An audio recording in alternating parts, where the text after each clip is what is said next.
Eleonora, vengo de una raza notable, por la fuerza de la imaginación y el ardor de las pasiones. Los hombres me han llamado loco, pero todavía no se ha resuelto la cuestión de si la locura es o no la forma más elevada de la inteligencia. Sí, mucho de lo glorioso, sí, todo lo profundo, no surge de una enfermedad del pensamiento, de estados de ánimo exaltados a expensas del intelecto general. Aquellos que sueñan de día conocen muchas cosas que escapan a los que solo sueñan de noche. En sus grises visiones obtienen atisbos de eternidad y se estremecen. Al despertar, descubriendo que han estado al borde del gran secreto, de un modo fragmentario aprenden algo de la sabiduría propia y mucho más del mero conocimiento propio del mal. Penetran, aunque sin timón ni brújula, en el vasto océano de la luz inefable, y otra vez, como los aventureros del geógrafo Nubio, agressi sunt mare tenebrum quiti neo esset exploratirum. Diremos, pues, que estoy loco. Concedo por lo menos que hay dos estados distintos en mi existencia mental. El estado de razón lúcida, que no puede discutirse y pertenece a la memoria de los sucesos de la primera época de mi vida. Y un estado de sombra y duda, que pertenece al presente y a los recuerdos que constituyen la segunda era de mi existencia. Por eso, creed lo que contaré del primer periodo, y,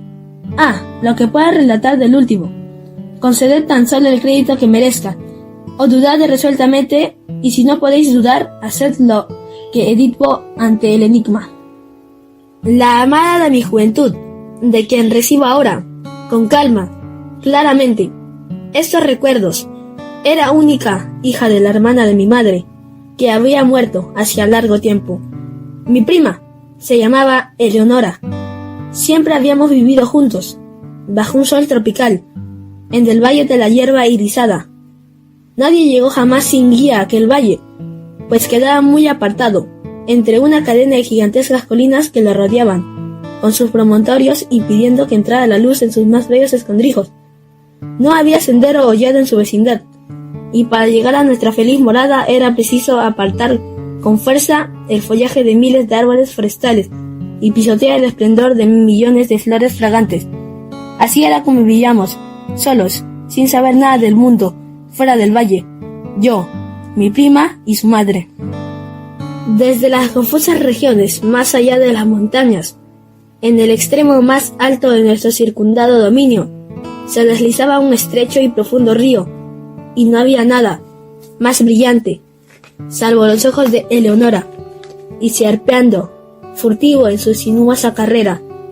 pasaba, al fin, a través de una sombría garganta, entre colinas aún más oscuras que aquellas de donde saliera. Lo llamábamos el río del silencio, porque parecía haber una influencia enmudecedora en su corriente. No brotaba ningún murmullo de su lecho, y se deslizaba tan suavemente que los alforjorados y rajos que nos encantaba contemplar en lo hondo de su seno no se movían, en quieto contentamiento, cada uno en su antigua posición, brillando gloriosamente para siempre. Las márgenes del río y de los numerosos arroyos deslumbrantes que se deslizaban por caminos sinuosos hasta su cauce, así como los espacios que se extendían desde las márgenes, descendiendo a las profundidades de las corrientes hasta tocar el lecho, de guírajos, en el fondo. Esos lugares, no menos que la superficie entera del valle, desde el río hasta las montañas que lo circundaban, estaban todos alfombrados por una hierba suave y verde, espesa, corta, perfectamente uniforme y perfumada de vainilla, pero tan salpicada de amarillo ranúnculo, margaritas, blancas, púrpuras, violetas y asfodelos rojo, rubí, que su excesiva belleza hablaba a nuestros corazones, con altas voces, del amor y la gloria de Dios. Y aquí y allá, en bosquecillos entre la hierba, como selvas de sueño, brotaban fantásticos árboles, cuyos altos y esbeltos troncos no eran rectos, más se inclinaban graciosamente hacia la luz que asomaba a mediodía en el centro del valle. Las manchas de sus cortezas alternaban el vivido esplendor del ébano y la plata, y no había nada más suave, salvo las mejillas de Eleonora, de modo de que, de no ser por el verde vivo de las enormes hojas que se derramaban de sus cimas en las largas líneas trémulas retorzando con los céfiros, podría habérselos creído gigantescas serpientes de Siria, rindiendo homenaje a su soberano, el sol. Tomados de la mano, durante 15 años, erramos, Eleonora y yo, por ese valle, antes de que el amor entrara en nuestros corazones. Ocurrió una tarde, al terminar el tercer lustro de su vida, y el cuarto de la mía, abrazado junto a los árboles serpentinos, mirando nuestras imágenes en las aguas del río del silencio, nos dijimos una palabra durante el resto de aquel dulce día, y aún al siguiente nuestras palabras fueron temblorosas, escasas. Habíamos arrancado al dios Eros de aquellas ondas y ahora sentíamos que habían encendido dentro de nosotros las ígneas almas de nuestros antepasados. Las pasiones que durante siglos habían distinguido a nuestra raza llegaron en tropel con las fantasías por las cuales también era famosa, y juntos respiramos una dicha delirante en el valle de la hierba irisada. Un cambio sobrevino en todas las cosas. Extrañas brillantes flores estrelladas brotaron en los árboles donde nunca se vieran flores. Los matices de la alfombra verde se ahondaron, y mientras una por una desaparecían las blancas margaritas, brotaban en su lugar de a 10 los asfolderos rojo rubí, y la vida surgía en nuestros senderos, pues altos flamencos hasta entonces nunca vistos, y todos los pájaros gallos resplandecientes desplegaron su plumaje escarlata ante nosotros. Peces de oro y plata frecuentaron el río de cuyo seno brotaba poco a poco un murmullo que culminó al fin en una arrulladora melodía, más divina que la del arpa eólica, y no había nada más dulce salvo la voz de Eleonora, y una nube voluminosa que habíamos observado largo tiempo en las regiones del Éspero flotaba en su magnificencia de oro y carmesí, y difundiendo paz sobre nosotros descendía cada vez más día a día hasta que sus bordes descansaron en las cimas de las montañas,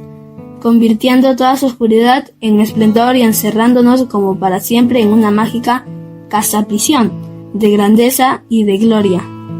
La belleza de Eleonora era de los serafines, pero era una doncella natural e inocente, como la breve vida que había llevado entre las flores. Ningún artificio disimulaba el feveroso amor que animaba de su corazón y examinaba conmigo los escondrijos más recónditos mientras caminábamos juntos por el valle de la hierba irisada y discurríamos sobre los grandes cambios que se habían producido en los últimos tiempos. Por fin, habiendo hablado un día entre lágrimas del último y triste camino que debe sufrir el hombre en adelantarse, se demoró Eleonora en este único tema doloroso, vinculando con todas nuestras conversaciones y así como los cantos del bardo de Chisás, las mismas imágenes se encuentran una y otra vez en cada grandiosa variación de la frase. Vio el dedo de la muerte posado en su pecho y supo que, como la efímera había sido creada perfecta en su hermosura, solo para morir, pero para ella los terrenos de su tumba se reducían en una consideración que me reveló una tarde a la hora del crepúsculo, a orillas del río del silencio. Le dolía pensar que una vez sepulta en el valle de la hierba irisada, yo abandonaría para siempre aquellos felices lugares, transfiriendo el amor entonces tan apasionadamente suyo a otra doncella del mundo, exterior y cotidiano. Y entonces allí me arrojé precipitadamente a los pies de Eleonora y juré ante ella y ante el cielo que nunca me uniría en matrimonio con ninguna hija de la tierra, que en modo alguno me mostraría desleal a su querida memoria o a la memoria del abnegado cariño cuya bendición había yo recibido, y apelé al poderoso amo del universo como testigo de la piadosa solemnidad de mi juramento y la maldición de él o de ella santa en el Eliseo que invoqué si traicionaba aquella promesa. Implicaba un castigo tan horrendo que no puedo mentarlo. Y los brillantes ojos de Eleonora brillaron aún más al oír mis palabras y suspiró como si le hubieran quitado del pecho una carga mortal, y tembló y lloró amargamente, pero acertó el juramento, pues ¿qué era sino una niña? Y el juramento la alivió en su lecho de muerte, y me dijo, pocos días después, en tranquila agonía, que, en pago de lo que yo había hecho para confortación de su alma, velaría por mi espíritu, después de su pérdida, y si le era permitido, volvería en forma visible durante la vigilia nocturna, pero si ello estaba fuera del poder de las alarmas en el paraíso, por lo menos me daría frecuentes indicios de su presencia suspirando sobre mí en los vientos vesperales, o colmando el aire que yo respiraba con el perfume de los incensarios angélicos. Y con estas palabras en sus labios sucumbió su inocente vida, poniendo fin a la primera época de la mía. Hasta aquí he hablado con exactitud, pero cuando cruzo la barrera